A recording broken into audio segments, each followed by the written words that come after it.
At 2:17 a.m. on February 9, 1943, Corporal Isaiah Drummond lay prone in a shallow drainage ditch beside the Tunisian railroad depot at Kasserine Pass, watching 90 German soldiers emerge from the moonlit dust storm 340 yards across the switching yard. He had exactly 3 rounds left in his M1 Garand, and a rusted railroad switch lever he'd been carrying for 6 weeks. The nearest American defensive position was 800 yards behind him, beyond 2 ridgelines and a minefield the engineers had planted 3 days prior. In the next 4 minutes, he would pull that lever exactly once, redirect 47 tons of rolling stock traveling at 28 miles per hour, and transform a switching yard into a killing floor that would be whispered about in Wehrmacht field hospitals for the remainder of the war, proving that the deadliest innovations in combat don't come from ordnance officers in clean uniforms, but from railroad men who understand that timing, momentum, and gravity care nothing for rank. The sound that followed wasn't an explosion. It was metal screaming against metal, the banshee wail of steel wheels forced sideways on iron rails, the percussive thunder of freight cars jackknifing into human flesh at locomotive speed. But we're getting ahead of ourselves. Before Corporal Drummond became a legend whispered in the ruins of North Africa, before his name appeared in a classified after-action report that wouldn't be declassified for 58 years, before a German lieutenant colonel would write in his personal journal that the Americans have weaponized their infrastructure, Isaiah Drummond was just another face in the crowd, a rail yard worker from Meridian, Mississippi who'd been laughed out of 3 different infantry units for carrying obsolete equipment and talking about leverage points and kinetic vectors, when everyone else was focused on ammunition counts and firing lines. The night was unseasonably cold for Tunisia. Temperature had dropped to 43 degrees Fahrenheit, and the wind carried grit from the Atlas Mountains that got into everything: rifle actions, canteens, the gaps between a man's teeth. The railroad depot at Kasserine Pass had been abandoned by the French colonial administration 6 months earlier, left to rust and decay in the desert. Now it sat between 2 armies like a forgotten chess piece nobody thought was important. The Americans held the western approaches. The Germans, flush with confidence after pushing the inexperienced American forces back 50 miles in 3 days, were advancing through the pass in a night assault designed to split the Allied line and reach the coastal supply depots at Tebessa.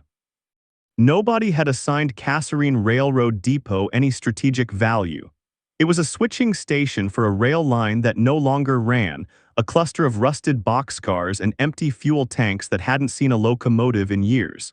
Command had posted Corporal Drummond there with a radio, 3 days of rations, and orders to maintain observation and report enemy movements. It was guard duty, punishment detail. The kind of assignment given to soldiers who couldn't fit into the regular order of battle. The kind of assignment given to men who insisted on carrying railroad equipment into combat zones. Isaiah Drummond had been carrying that switch lever since the day he'd enlisted. It was 31 inches long, solid iron, with a T-shaped handle worn smooth by decades of railway workers' hands. He'd pulled it from a switching mechanism at the Meridian rail yard on his last day of civilian life, wrapped it in oilcloth, and brought it with him through basic training, transport across the Atlantic, and 3 months of the North African campaign. His fellow soldiers mocked him relentlessly. They called him Railroad and Switch and asked him if he planned to build a train to Berlin. His platoon sergeant had tried to confiscate it twice, calling it useless deadweight and a liability. But Drummond had been classified as a combat engineer based on his civilian railway experience, which gave him latitude to carry specialized tools for infrastructure assessment. That's what he'd written on the equipment manifest. That's what had kept the lever in his possession when everything else seemed designed to separate him from it. The truth was simpler and stranger. Isaiah Drummond understood machines in a way most soldiers understood their rifles. He'd grown up in the shadow of the Meridian rail yards, where his father had worked as a switchman and his grandfather before him. He'd learned to read the language of iron and momentum before he could read English properly. He knew that a 40-ton boxcar traveling at walking speed carried more kinetic energy than any weapon an infantry soldier could carry. He knew that switches, properly timed, could redirect forces too massive to stop. He knew that railroads were just controlled collisions, carefully orchestrated violence moving on predetermined paths. But knowing something and making others believe it are different things entirely. Isaiah Drummond had been born unremarkable in 1921 in a shotgun house 3 blocks from the Meridian switching yards. His father, Solomon Drummond, had been a switchman for the Mobile and Ohio Railroad, one of the few black men in Mississippi who'd managed to hold onto skilled labor through 2 decades of Jim Crow hostility. Solomon Drummond had taught his son a simple philosophy. A man who controls the switches controls where everything goes. Don't matter how big the train is. Don't matter how fast it's moving, you put it where it needs to be. Young Isaiah had spent his childhood in the switching yards, learning the craft when he should have been in school. He could calculate tonnage and momentum before he could properly multiply fractions. He understood the geometry of rails and the physics of coupling mechanisms. He knew that a 1-degree change in switch angle could put a train on a completely different track a mile down the line. His teachers had called him slow because he struggled with books, but his hands were quick, and his mind processed mechanical systems the way other people processed language. When the war came, Isaiah was 20 years old and working the night shift at the yards. The draft notice came in December 1941, 3 weeks after Pearl Harbor. He reported to Camp Shelby with the railroad switch lever in his duffel bag and a notebook full of diagrams showing how railway infrastructure could be used for military purposes. The recruiting sergeant had looked at his paperwork, railway worker, mechanical aptitude, infrastructure knowledge, and stamped him for the Army Corps of Engineers. Basic training had been brutal, not because of the physical requirements which Isaiah handled adequately, but because of the social ecosystem of the infantry. The other soldiers didn't understand why he carried the switch lever. They didn't understand why he sketched rail lines in his downtime. They didn't understand why he'd spend hours studying topographic maps, looking for railways, abandoned depots, switching stations. One soldier from Georgia, a loudmouth named Kowalski, had started the mockery early. "Hey, railroad," Kowalski had shouted across the barracks one night. "You planning to build us an express line to Hitler's bunker?" The nickname stuck. By the end of basic training, half the company called him Railroad or Switch. The instructors found it amusing. Even his commanding officer, Lieutenant Breslin, had smiled when he'd heard it. "Drummond," Breslin had said during an equipment inspection, holding up the switch lever, "this is 22 pounds of dead weight. You want to explain to me how this helps you kill Germans?" Isaiah had tried. He'd explained kinetic energy, momentum transfer, leverage mechanics. He'd drawn diagrams showing how a properly redirected railcar could function as a 40-ton projectile. He'd calculated impact forces and collision dynamics. Lieutenant Breslin had listened politely and then told him to lose the lever or face disciplinary action. Isaiah had filed the proper paperwork to classify it as specialized engineering equipment. The paperwork had gone through on a technicality. But the mockery had continued. In North Africa, it got worse. The Desert Campaign was vicious, chaotic, confused. American forces were green-facing veterans of the Afrika Korps who'd been fighting in the desert for 2 years. Every battle felt like controlled disaster. Soldiers needed ammunition, water, air support, artillery. They didn't need theories about railroad switches. When Isaiah's unit took casualties at Fade Pass and needed every man on the firing line, Isaiah had been reassigned to a logistics unit because his commanding officer didn't trust him in combat. "You're an engineer, Drummond," the co had said. "Engineers fix things, they don't fight." The reassignment had been humiliating. While his former squadmates fought and died in the mountain passes, Isaiah unloaded supply trucks and maintained equipment. He'd tried to volunteer for frontline duty 3 times. 3 times he'd been denied. The unofficial reason, which he'd overheard in a mess tent, was that officers didn't want the crazy railroad guy getting soldiers killed with his unconventional ideas. He'd been carrying the lever for 5 months and hadn't used it once for its intended purpose.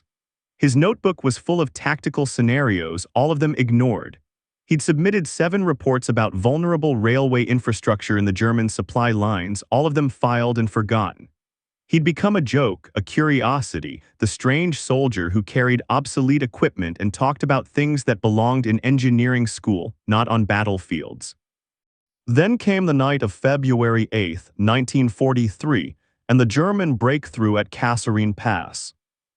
Kasserine Pass was a natural corridor through the Atlas Mountains, a gap in the stone where armies could move through otherwise impassable terrain. The French had fortified it during their colonial period, but their defenses were designed for tribal raids, not mechanized warfare. When American forces took up positions there in early February, they inherited incomplete fortifications, unclear command structure, and inadequate reconnaissance of German positions. The Germans attacked on February 14th with overwhelming force.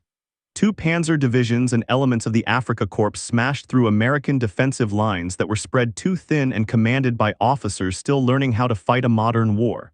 Within 48 hours, American forces had been pushed back 50 miles. Equipment was abandoned. Entire units became separated from their commands. The situation was desperate, confused, and deteriorating by the hour. By February 8th, the day before the switching yard incident, American commanders were trying to establish a new defensive line 15 miles west of the original positions. They were feeding units into the line piecemeal wherever gaps appeared. The Kasserine Railroad Depot, which sat on the northern approach to the pass, had been considered so insignificant that no one had even assigned it a defensive priority. It was just empty real estate, a cluster of abandoned buildings that might serve as an observation post. That's where they'd sent Corporal Drummond. The assignment had come through at 1600 hours on February 8th. Lieutenant Breslin, who was now commanding a scratch force of engineers and logistics personnel, had called Isaiah into the command tent. "Drummond," he'd said, not unkindly, "I need eyes on the northern approach. There's an old railroad depot about 2 miles from here. French colonial, abandoned, probably full of rats. Take a radio, take rations, set up an observation post. If you see Germans, you report and fall back to friendly lines." Understood. Isaiah had understood perfectly. It was another nothing assignment, another way to keep the weird railroad soldier out of the actual fighting, but he'd taken the assignment without complaint because that's what soldiers did. He'd packed his gear, checked his rifle, and wrapped the switch lever in its oilcloth covering. "Drummond," Breslin had said as Isaiah turned to leave. "Leave the lever, you won't need it for observation duty." Isaiah had looked at his commanding officer for a long moment. Then he'd said quietly, "With respect, sir, I go where it goes." Breslin had sighed and waved him away. "Fine, get yourself killed carrying junk if that's what you want," dismissed. Isaiah had reached the depot at dusk. The place was exactly as described, abandoned, rusting, slowly being reclaimed by the desert. But as Isaiah surveyed the site with an engineer's eye, he saw something the officers hadn't. The depot wasn't just a building. It was a functioning mechanical system, dormant but intact. The switching yard was still operational, rusted, yes, but the mechanisms were sound. The tracks ran northeast into German-held territory and southwest toward American lines. And sitting on a siding 200 yards up the northeast track, forgotten by everyone except the logistics manifest he'd seen 3 weeks earlier, were 4 French colonial boxcars loaded with captured German ammunition that had never been transported south. Isaiah had spent the first night at the depot running calculations. The boxcars weighed approximately 47 tons total when loaded. The grade of the track sloped downward toward the southwest at approximately 2.3 degrees. The switching mechanism controlled whether trains on the northeast track continued straight or diverted onto a siding that ran perpendicular to the main line. If those boxcars were released from their brakes and allowed to roll, they would accelerate down the grade, reaching approximately 25–30 miles per hour by the time they reached the switching yard. If the switch was thrown at the right moment, Those boxcars could be redirected. If soldiers were standing in the path of 47 tons of rolling steel traveling at 28 miles per hour, they would be obliterated. It was a perfect kinetic weapon. All it required was timing, nerve, and someone willing to pull the lever. By February 9th, Isaiah had prepared everything. He'd inspected the boxcars and confirmed they were still loaded. He'd checked the braking mechanisms and found the release cable still functional. He'd tested the switch mechanism 3 times to ensure it wasn't seized.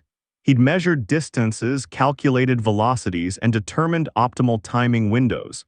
And then he'd settled into his observation post and waited to see if the opportunity would present itself. The Germans came at 200 hours. Isaiah had been awake for 31 hours when he first heard them. The sound came from the northeast, carried on the desert wind, the soft crunch of boots on gravel, the metallic click of equipment, the low murmur of men moving in tactical formation. He'd lifted his binoculars and scanned the darkness beyond the switching yard. At first, he saw nothing. Then the moon emerged from behind a cloud, and suddenly the desert was full of soldiers. They came in 3 columns, approximately 30 men each, moving with the practiced efficiency of veteran infantry. They wore the gray-green uniforms of the Wehrmacht, and even at 340 yards Isaiah could see they were assault troops, not garrison soldiers. They moved too well, too quietly. These were men who'd fought across Poland, France, and 2 years of North Africa. They'd been killing American soldiers for a week straight. They were confident, professional, and they had no idea that anyone was watching them. Isaiah had dropped the binoculars and reached for the radio. His hands were shaking. This wasn't theoretical anymore. This wasn't a notebook full of diagrams and calculations. This was 90 enemy soldiers moving through his area of responsibility, and he had 3 rounds in his rifle and a piece of railroad equipment. He'd keyed the radio, static. He'd tried again, adjusting frequencies, more static. The atmospheric conditions were wrong, or the radio was damaged, or he was too far from friendly positions. It didn't matter. He was alone with 90 Germans and no way to call for help. The Germans were moving toward the switching yard, not directly toward Isaiah's position, but toward the main tracks that led southwest toward American lines. They were using the railway as a navigation feature, following the iron rails through the darkness. Their formation was tight, professional. They had scouts forward, main body in the center, rear security trailing. They were doing everything right. Isaiah had watched them advance for another 30 seconds, his mind racing through options. He could run. The drainage ditch he was lying in extended west for 200 yards before opening onto flat ground. He could crawl away, circle wide, and make it back to American lines before dawn. He'd followed his orders, he'd observed the enemy. Nobody would fault him for falling back when outnumbered 90-1. But they would reach American lines. They would hit the defensive positions from an unexpected angle. They would kill soldiers who didn't know they were coming. And Isaiah would have abandoned his post because he was afraid. His hand had moved to the switch lever before he'd consciously made the decision. The iron was cold, familiar, heavy. He'd pulled it from its oilcloth wrapping and held it in his hands, feeling the weight of it. 22 pounds of dead weight, useless equipment, a joke. Lure of weapons. The Germans were 300 yards away now. They would pass directly through the switching yard in approximately 4 minutes. The boxcars sat on the siding 200 yards northeast of Isaiah's position, dark shapes against the darker sky. Isaiah did the math one final time. If he could reach the boxcars, release the brakes, and sprint back to the switch mechanism before the Germans reached the optimal kill zone, he could redirect 47 tons of rolling death directly into their formation. If his timing was off by 5 seconds, the boxcars would miss them entirely. If the switch mechanism failed, nothing would happen. If the Germans spotted him, he'd die before he reached the boxcars. Isaiah had begun moving before doubt could stop him. He moved through the drainage ditch like a ghost, staying low, using every scrap of cover. The moon kept ducking behind clouds, which helped. The Germans were focused on their advance, not their flanks. Isaiah's boots found purchase on the gravel without making sound because he'd learned long ago that railway men moved quietly. A careless step near moving trains could mean death. The 200 yards to the boxcars took 3 minutes. 3 minutes of controlled terror, expecting a shout or a shot with every step. But the Germans were still 300 yards out and the night was dark, and Isaiah was just one more shadow in a landscape full of them. The boxcars loomed above him, dark and massive. French colonial rolling stock built heavy for African service. Each car was approximately 40 feet long, riding on 2 four-wheel bogies. The brake mechanisms were manual handwheel systems mounted on both ends of each car. Isaiah climbed onto the first car's coupling platform, found the brake wheel, and began turning it counterclockwise. The wheel was stiff. Rust and disuse had seized the mechanism partially. Isaiah put his weight into it, feeling the wheel resist, then suddenly give. The brake shoes released with a faint metallic groan. He moved to the next car, then the next, working as quickly as silence allowed. 4 boxcars, 8 brake wheels, approximately 90 seconds of work. When the last brake released, nothing happened immediately. The boxcars sat on the track, held in place by inertia and the slight resistance of the wheel bearings. But Isaiah knew physics. On a 2.3-degree grade, 47 tons of deadweight would overcome that resistance within seconds. He'd jumped from the last boxcar and sprinted back toward the switching yard. The Germans were 250 yards out now, visible in the moonlight. He could hear their voices, low and professional. German voices speaking German words he didn't understand. They hadn't seen him. They didn't know they were being hunted. Behind him, the boxcars had begun to move. Slowly at first, just a gentle rolling as gravity pulled them down the grade, then faster. The wheel bearings, unlubricated for months, shrieked softly. The coupling chains rattled. 47 tons of steel began accelerating into the darkness. Isaiah had reached the switch mechanism at a dead run. It was a manual lever system, the kind railroad companies had been using since the 1880s. A thick iron lever connected to a linkage system that physically moved the switch rails. The mechanism was rusted but functional. Isaiah had tested it 3 times over the past 24 hours. He'd grabbed the lever with both hands and waited. The Germans were 200 yards out. The boxcars were picking up speed, probably traveling at 15 miles per hour now and accelerating. Isaiah could hear the growing rumble of steel wheels on iron rails, getting louder with every second. The Germans had heard it too. He could see them stopping, turning, looking northeast toward the sound, confusion rippling through their formation. What was that? A train? Here, now. 150 yards.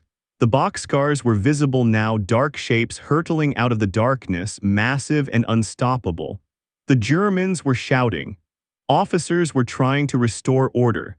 The formation was breaking apart as men tried to understand what they were seeing. 100 yards. The boxcars were traveling at approximately 25 miles per hour, driven by gravity and their own enormous mass. The sound was tremendous now, metal screaming against metal, 47 tons of runaway freight thundering down the rails. Some Germans were running.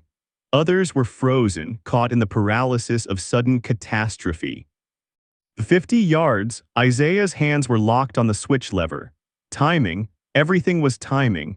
Too early and the boxcars would hit the switch before the Germans reached the kill zone. Too late and they'd pass through harmlessly. 30 yards. 20. Isaiah had thrown the switch lever with every ounce of strength in his body. The switch mechanism had resisted for one terrible heartbeat. Rust, corrosion, the weight of disuse fighting against Isaiah's strength. Then it had given way all at once, the linkage system slamming over with a metallic clang that rang across the switching yard like a bell. The switch rails had moved 6 inches to the left, just enough to divert the leading wheels of the first boxcar from the main line onto the perpendicular siding. The leading boxcar hit the switch at 27 miles per hour. What happened next would be described in 3 different after-action reports, 1 American intelligence assessment, and a German casualty memorandum marked unfall, accident. But those reports were written by men who weren't there, who tried to reconstruct events from physical evidence and survivor testimony. Isaiah Drummond saw it happen. The first boxcar's leading wheels caught the switch rails and turned. For a fraction of a second, the car tried to follow two paths at once, its momentum carrying it straight while the rails forced it left. Physics doesn't negotiate. The wheels shrieked as they were dragged sideways across the iron, metal grinding on metal, then the entire boxcar began to tip. 40 tons of boxcar doesn't tip gracefully. It tips with the slow, inexorable violence of an avalanche. The right side wheels lifted off the track. The left side dug into the rail bed. The car began to roll, coupling chains snapping like rifle shots, and as it rolled it swung wide, pivoting on its broken undercarriage like a massive club sweeping across the switching yard. The Germans were directly in its path. Isaiah watched men disappear. Not killed, disappeared. One moment they were there, soldiers standing in formation, and the next moment there was just the boxcar's side panel sweeping through space they'd occupied. The impact made no sound Isaiah could hear over the screaming metal, but he saw bodies thrown 30 feet sideways, saw the formation shatter like glass, saw men trying to run and not having time to take 2 steps before physics caught them. The second boxcar had slammed into the first one's wreckage at full speed. The collision produced a sound like artillery, a deep concussive boom that Isaiah felt in his chest. The second car jackknifed left, its rear end whipping around and taking out the entire left column of German soldiers. More men vanished. More bodies flew through the air. The formation was gone now, replaced by chaos and screaming. The third and fourth boxcars had plowed into the wreckage pile, adding their momentum to the disaster.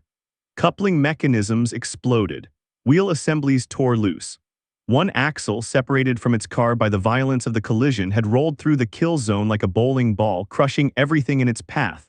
The entire mass of wrecked rolling stock, 188 tons of steel, wood, and cargo, had slid sideways across the switching yard, grinding men and equipment beneath it. The sounds were worse than Isaiah had imagined. Metal screaming, men screaming. The wet crunch of flesh and bone caught between immovable objects. The high-pitched shriek of axles tearing free from their mountings. And underneath it all, a deeper rumble as the wreckage continued to shift and settle, like a mechanical avalanche finding its angle of repose. Then the ammunition cooked off. The boxcars had been loaded with captured German ordnance, artillery shells, small arms ammunition, stick grenades, demolition charges. The collision had ruptured containers, broken seals, and scattered explosive material across the wreckage. Something, a spark from metal on metal, heat from friction, a ruptured flare canister had found something flammable. The first explosion was small, almost apologetic. A crate of stick grenades going up with a soft crump. Then the artillery shells began detonating. The explosions marched through the wreckage like drumbeats, each one larger than the last. Artillery shells blowing apart with white-hot fury, shrapnel screaming through the air, secondary fires igniting more ammunition. The entire wreckage pile became a giant fragmentation grenade, spewing metal in every direction. Germans who'd survived the initial collision were cut down by their own ordnance. Others ran, trying to escape the kill zone, but the explosions followed them. The entire switching yard lit up like noon. Shadows dancing crazily as ammunition cooked off in chain reactions. Isaiah had pressed himself flat in the drainage ditch, hands over his head, as shrapnel sang through the air above him. Something hot had landed on his back, a piece of burning wood from a boxcar, and he'd rolled to extinguish it. Something else had carved a groove in the earth 3 inches from his face. The world was nothing but noise and fire and the smell of burning cordite. The explosions had continued for 4 minutes. 4 minutes of continuous detonations as decades of stored ammunition found ignition sources. When it finally ended, the switching yard was a crater. The boxcars were unrecognizable fragments, and the 90 German soldiers who'd walked into the kill zone were gone. Not all dead. Isaiah would learn later that 23 survived, most of them wounded.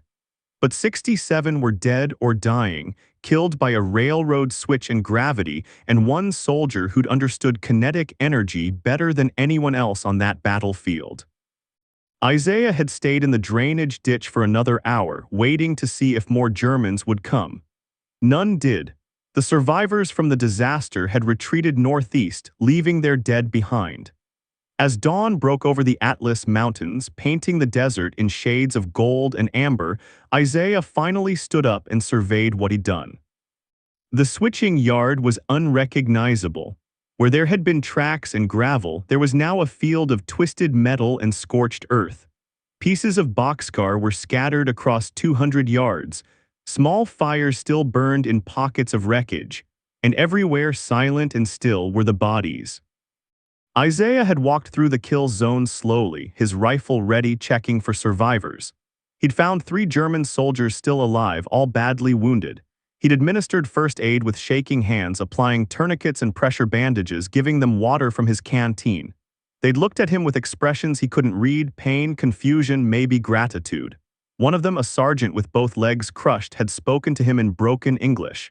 What was that? Isaiah hadn't answered because he didn't know what to say.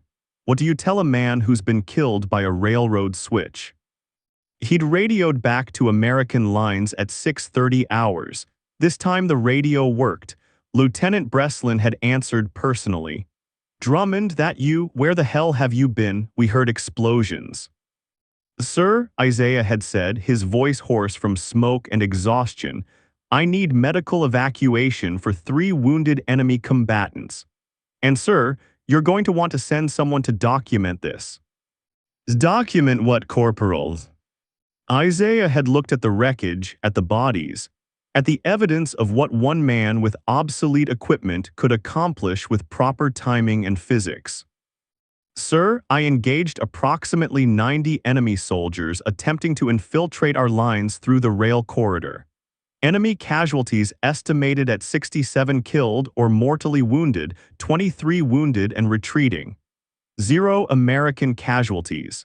0 ammunition expended." There had been a long silence on the radio. Then, "Say again, Corporal, did you say 0 ammunition expended?" "Affirmative, sir, I used the railroad." The first American forces had arrived at 7:45 hours, a platoon of infantry with 2 officers and a combat photographer. They'd walked through the kill zone in stunned silence, photographing everything. One lieutenant, a young man from Vermont named Kowalski, no relation to the soldier who'd mocked Isaiah in training, had approached Isaiah where he sat on a piece of wreckage, still holding his switch lever. "Corporal," Kowalski had said quietly, "what the hell did you do here?" Isaiah had explained. The boxcars, the grade, the switch mechanism, the timing. He'd shown them his calculations in his notebook, demonstrated the switch lever, walked them through the entire sequence of events. The officers had listened without interrupting. The photographer had documented everything. Then Kowalski had said, "Corporal, do you understand what you've accomplished? You stopped a company-strength infiltration unit with no support, no fire support, no backup. You killed 67 enemy soldiers with a railroad switch." Isaiah had shrugged. "I'm a railroad man, sir. I know how switches work." By 1,000 hours, word had spread through the American defensive lines. By noon, Colonel McQuillan, the sector commander, had arrived personally to inspect the site. By 1400 hours, a team of engineers from the War Department had begun measuring blast patterns and interviewing survivors. And by 1600 hours, Isaiah Drummond's name was on a classified intelligence report that would eventually make its way to General Eisenhower's headquarters in Algiers. The report's conclusion was stark. Corporal Drummond's improvised kinetic weapons system demonstrates that infrastructure can be weaponized with minimal resources and maximum effect. Recommend immediate dissemination of tactical concepts to all engineer units. Further recommend Drummond be assigned to Tactical Innovation Training Program. But the report missed the most important part. It wasn't about infrastructure or kinetic weapons or tactical innovation. It was about a soldier everyone had dismissed as useless, a man they'd mocked for carrying obsolete equipment, a railroad worker who tried to tell them that switches and leverage and timing were weapons just as deadly as bullets. And it was about the moment when that soldier had proven them all wrong. The story spread through the American forces in North Africa like wildfire. Soldiers embellished it, added details, made it more dramatic with each retelling. By the end of February, Isaiah Drummond was the soldier who derailed a train onto a German battalion. By March, he was the railroad wizard who killed 200 Germans without firing a shot. By April, when the story reached units in Italy, he'd become the man who turned trains into weapons. The Germans knew it too.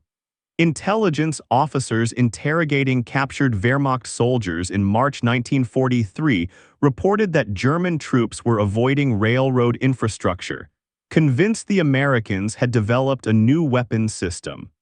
A captured German intelligence report, translated by army linguists, contained this passage. Allied forces have demonstrated capability to weaponize railroad infrastructure through unknown means. Recommend all advance units maintain 500-meter standoff from rail lines until defensive protocols are established. American soldier identified as Drummond or Der Eisenbahnmann has been designated priority intelligence target.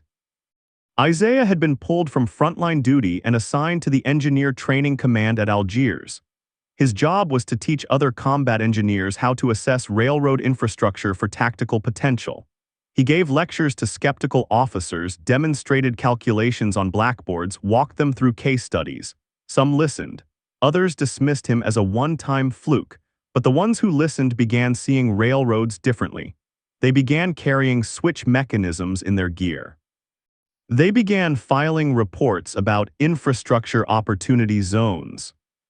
The switch lever that had killed 67 Germans remained with Isaiah. Command had tried to confiscate it for technical analysis, but Isaiah had refused. "It's just a lever, sir," he'd told a colonel who demanded he turn it over. "You can buy one at any railroad supply depot for $3. It's not the equipment that matters, it's knowing when to use it." The colonel had let him keep it. Isaiah's service record after Kasserine Pass reads like something from a different kind of war. He participated in 3 more major engagements, all involving railroad infrastructure. At Matur in April 1943, he disabled a German supply train by removing a single bolt from a switching mechanism, causing a derailment that blocked a critical corridor for 3 days. At Bizerte in May, he calculated the load-bearing capacity of a partially destroyed rail bridge and convinced his commanding officer to drive 3 Sherman tanks across it. An impossible feat according to the engineering manual, but one that succeeded because Isaiah understood how weight distributed across bridge spans. In July 1943, he was promoted to sergeant and given command of a specialized engineering unit designated Infrastructure Exploitation Group. 6 men and 1 sergeant whose job was to find ways to turn enemy infrastructure into weapons. They operated in Sicily, then mainland Italy, then France after D-Day. They blew bridges at exactly the right moment to trap retreating columns. They collapsed tunnels on supply convoys. They redirected rivers to flood German defensive positions. And they carried switch levers, because Isaiah Drummond had taught them that the deadliest weapons weren't always the ones that came from factories.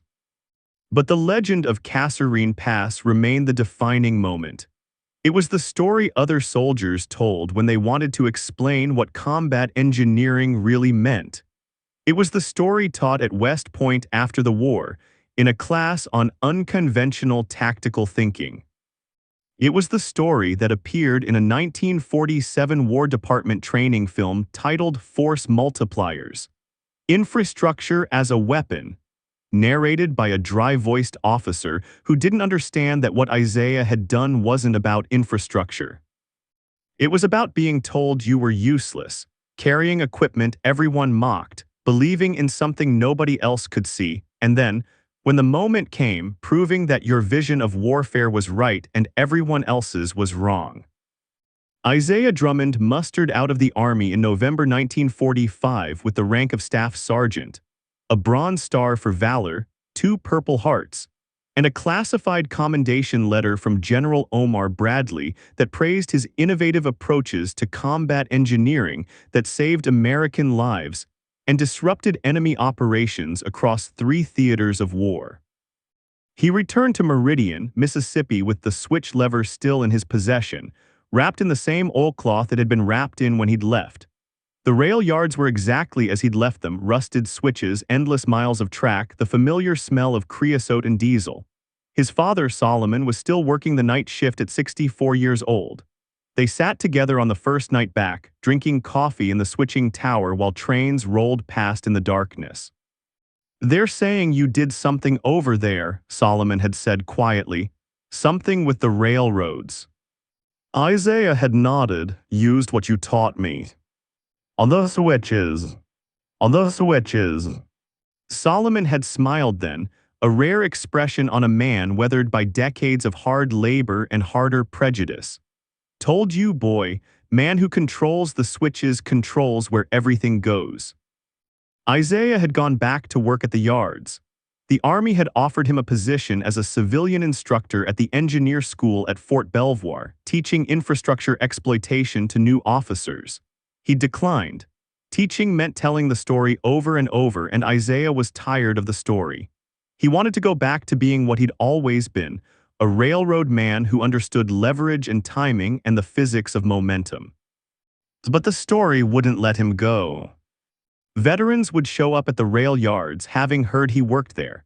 They wanted to shake his hand, buy him drinks, hear the story firsthand. Officers passing through Meridian on their way to new assignments would stop by, hoping to meet the railroad wizard. The local newspaper ran a story in 1947 titled "Local Heroes Secret War," which Isaiah refused to be interviewed for. The War Department sent him a letter in 1948 asking him to participate in a training film. He declined that too. In 1952, a young German man appeared at the Meridian switching yards asking for Isaiah Drummond. He introduced himself as Klaus Hoffmann, former Wehrmacht soldier, 116th Panzer Division.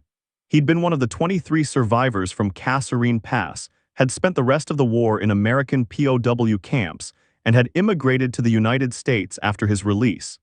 He tracked Isaiah down because he needed to understand what had happened that night. "I have nightmares still," Klaus had said in careful English.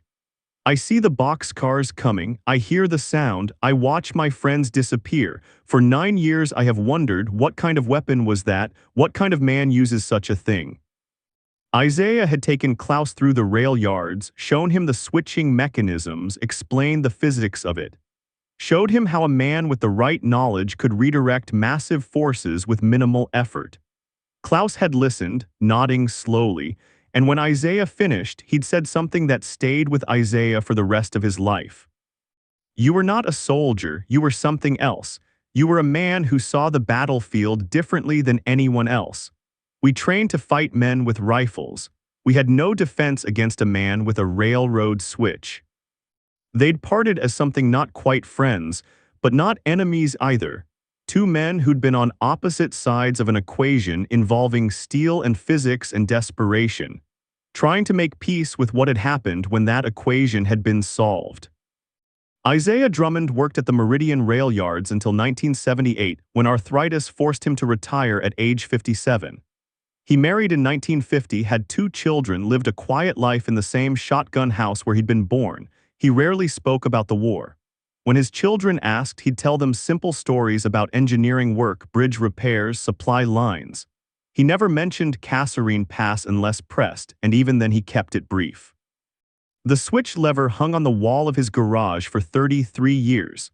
His children grew up thinking it was just another tool, like the wrenches and hammers their father used for household repairs. It wasn't until 1978, when a military historian researching the North African campaign tracked Isaiah down, that they learned what their father had done with that piece of iron. The historian, a professor from Georgia Tech named Dr. Richard Sellers, had been studying unconventional tactics in World War II. He'd found references to Kasserine Pass in declassified after-action reports and German intelligence documents. He'd interviewed surviving members of Isaiah's engineering unit. He'd reconstructed the entire sequence of events. And he'd become convinced that what Isaiah Drummond had accomplished represented something unique in military history. A single soldier, using no conventional weapons, killing more enemy combatants in a single engagement than some entire battalions managed in weeks of fighting. "You understand what you did, don't you?" Dr. Sellers had asked during their interview conducted in Isaiah's living room while the switch lever hung on the wall nearby. "You changed how the military thinks about infrastructure. Every combat engineer trained after 1943 learned about Kasserine Pass. They teach it at West Point. They teach it at the Army War College. You're in the textbooks, Sergeant Drummond." Isaiah had shrugged. "I just did what railroad men do, saw a problem, used the tools available." "No," Dr. Sellers had insisted. "You saw a weapon where everyone else saw junk. You understood physics where everyone else saw obsolete equipment. You had the courage to try something nobody else would have attempted. That's not just railroad work, that's genius." Isaiah had looked at the switch lever on the wall for a long moment. Then he'd said quietly, "It's just a lever. Anyone could have done it if they'd known how." "But they didn't know how," Dr. Sellers had replied. "That's the point, you knew." The interview became part of Dr. Sellers' 1982 book, Improvised Weapons, Innovation in Combat Engineering, 1939–1945. The Kasserine Pass incident was featured prominently, with detailed diagrams showing the switching mechanism, the boxcar trajectories, the kill zone geometry. The book won awards, was adopted as a textbook at military academies, brought renewed attention to Isaiah's story.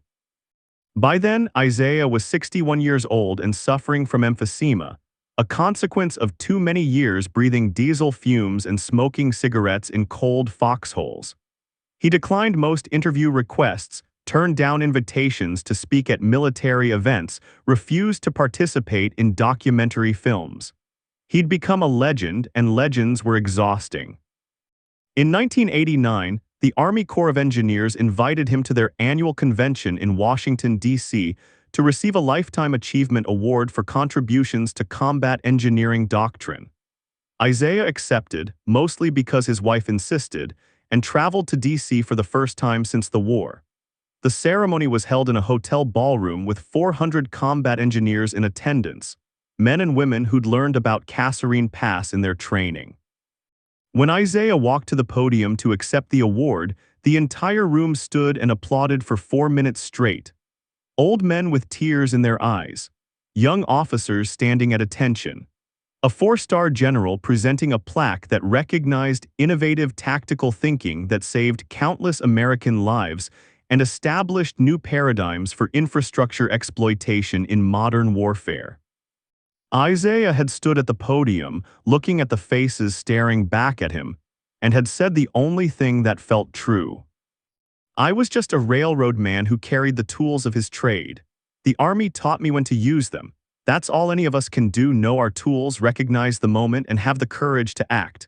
The switch lever didn't win the battle, the timing did, and anyone willing to wait for the right moment, anyone willing to believe in what they know even when others mock them, anyone willing to pull the lever when it counts, that person can redirect anything. Thank you." The applause lasted another 3 minutes.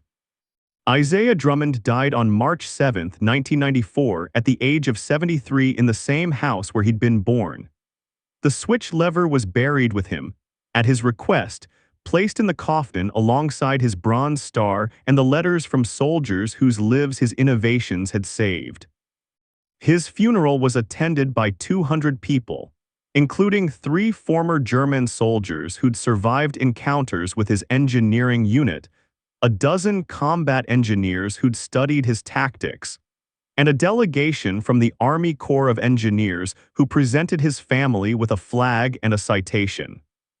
The citation read, "Staff Sergeant Isaiah Drummond exemplified the highest traditions of American ingenuity, courage, and tactical innovation. His actions at Kasserine Pass, Tunisia, on February 9, 1943, demonstrated that the most effective weapons are often born not from factories, but from the minds of soldiers who refuse to accept conventional limitations. But the real legacy of Kasserine Pass wasn't in citations or textbooks or legends whispered in barracks. It was in the way warfare changed after Isaiah Drummond proved that infrastructure could be weaponized. Combat engineers began looking at the battlefield differently. Bridges weren't just obstacles to cross, they were weapons to drop on enemy columns. Dams weren't just water control, they were potential floods to redirect. Railroads weren't just transportation, they were kinetic systems waiting to be exploited.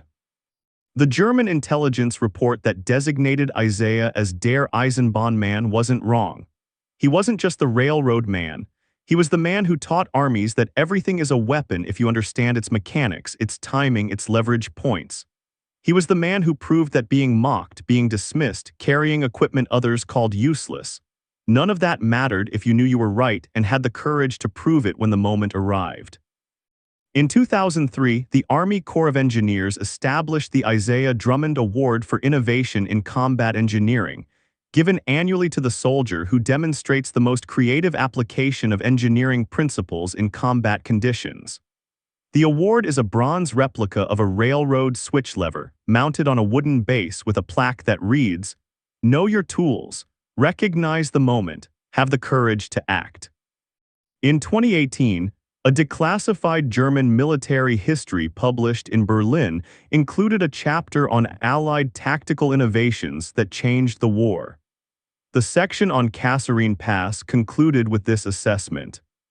The incident involving American Corporal Drummond represented a paradigm shift in modern warfare.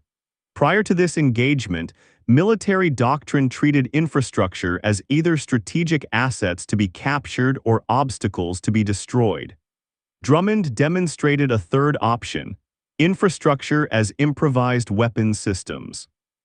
This single action caused German forces to fundamentally alter approach protocols for railroad corridors, diverting resources to defensive measures that ultimately proved futile against an enemy willing to weaponize their own supply lines. The tactical impact was significant. The psychological impact was devastating.